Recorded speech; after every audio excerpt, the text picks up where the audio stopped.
Hello and नमस्ते guys.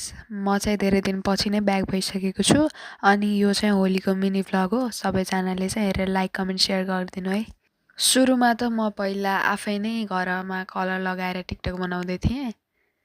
TikTok बनाइसकेपछि चाहिँ मेरो साथीहरू मलाई बोलाउन आए अनि म चाहिँ उनीहरूसँग यसरी खेलेँ। साथीहरूसँग होली खेलिसकेपछि चाहिँ हामी यहाँ यसरी अङ्कलहरूसँग नाच्दै थियौँ अनि अहिलेको होली चाहिँ एकदमै रमाइलो भयो। अङ्कलहरू पनि हामीसँग नाच्दै हुनुहुन्थ्यो अनि हामी पनि नाच्दै थियौँ। यसरी नै हामी आज खेल्यौँ। आज चाहिँ धेरै नै रमाइलो भयो।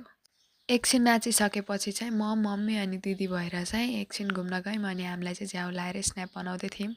अनि यहाँ चाहिँ बहिनीहरू अनि दिदी आमाहरू चाहिँ यसरी नाच्दै हुनुहुन्थ्यो अनि म चाहिँ फाइनली घर आएँ अनि आइसकेपछि चाहिँ अझै एउटा टिकटक बनाएर चाहिँ लुगासुगा फेरेर नास्ता खाएँ।